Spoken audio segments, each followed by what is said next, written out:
Hey guys, welcome to another episode of Channel Shout of Moses. I'm your host Moses, and today we are reviewing GreedFall.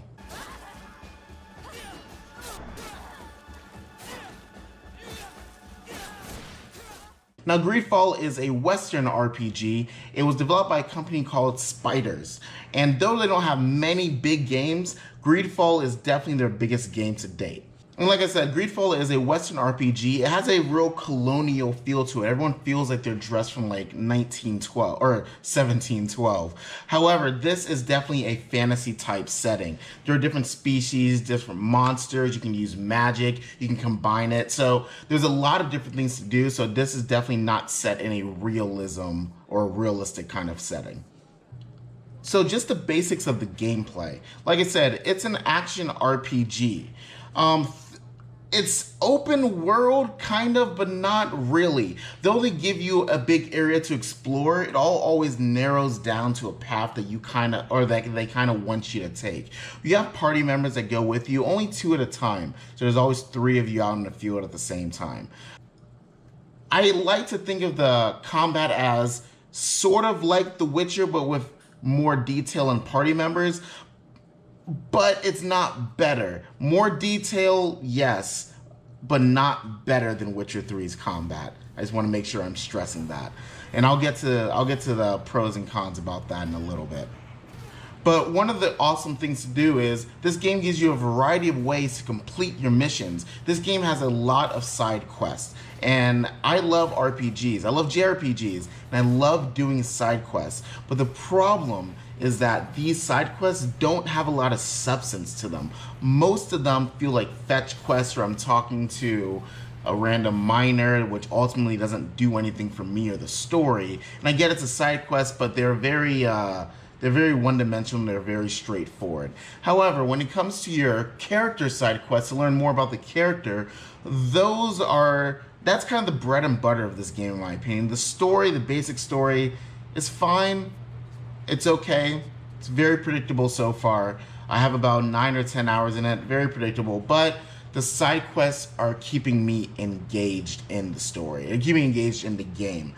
They have a lot of choices. The choices seem to matter for the side quests anyway, the way that the quests are going to go, the direction that they're going to go. But for the main story, it seems that no matter what I choose, I'm sure the ending will probably make some of my choices matter. But so far, I've even reloaded. I kind of get to the same point no matter what I choose. So that's a little disappointing. But as far as the gameplay, they give you a variety of ways to complete each quest. If someone is locked up, you need to rescue them, maybe you can blow up the wall by leveling up your alchemy skills, or maybe you can convince the guard by leveling up charisma, or maybe you can just go for a good old-fashioned brawl, kill everyone in the room, steal the key, and let them out. The game gives you a lot of different ways to do a lot of different things. But unfortunately, again, for the most part, whichever way you choose doesn't actually change the person you say's perception of what you did, or doesn't really change the outcome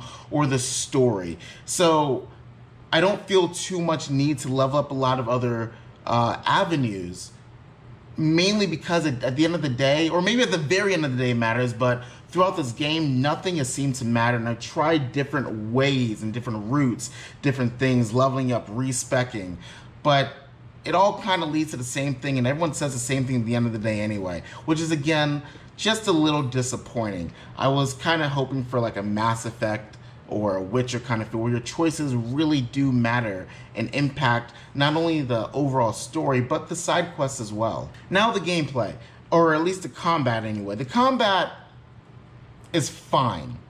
I don't hate it, but I don't love it. Magic, I always use magic in classes. I love using magic first to test it out. My second playthrough, I might choose something different, but I usually choose a magic with a secondary sword build or something like that. And maybe magic is just broken. Maybe the game didn't think about this, but this is how I killed the first boss.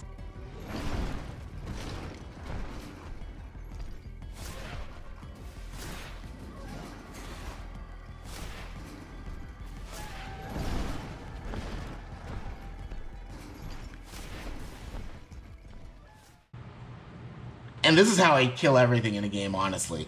When I'm fighting up close and personal, I definitely do take some hits and I definitely do take some damage. And magic does take time to recharge, but then again, they shower you with magic potions, so I can just kind of recharge anyway.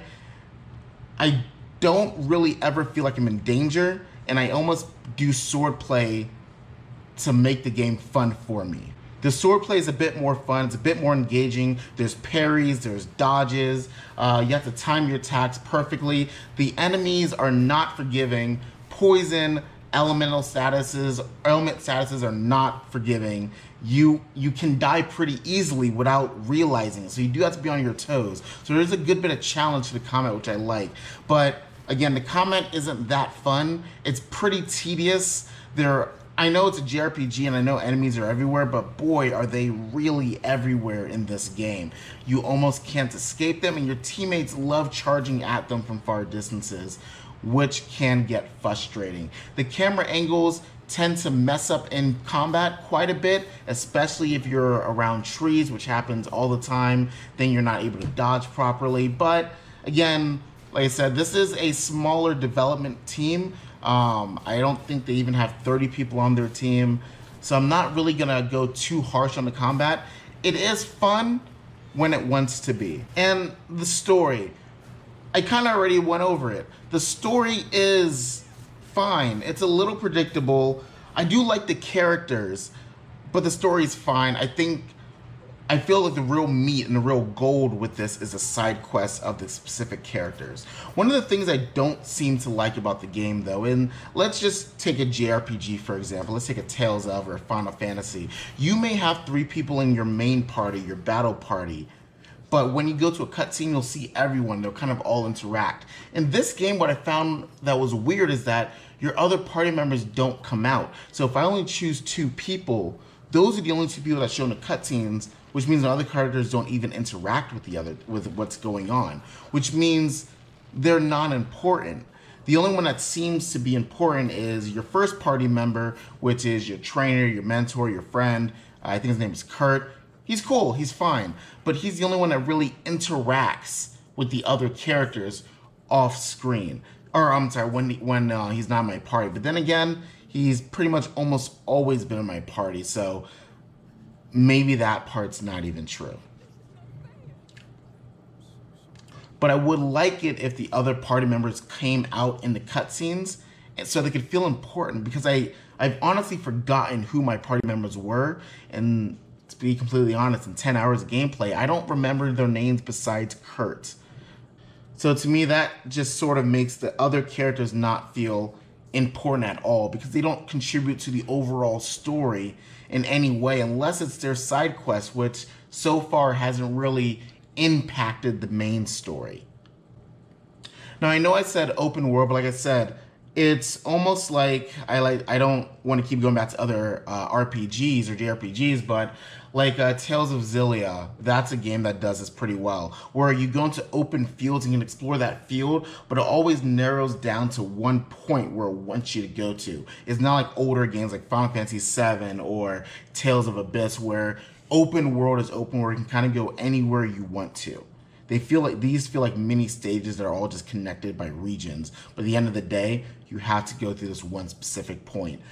And I think the game is, I think that's fine, but it really doesn't feel open world when the game is advertising it as open world.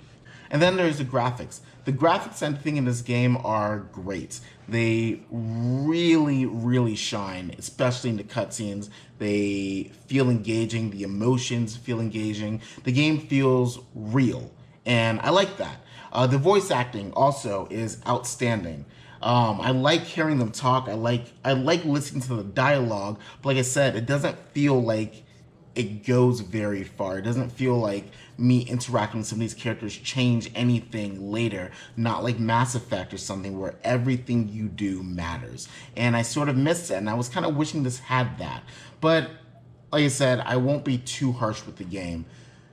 So when it comes to should you buy GreedFall, I don't know. The game is $50. It's on Xbox, it's on PC, and it's on PlayStation.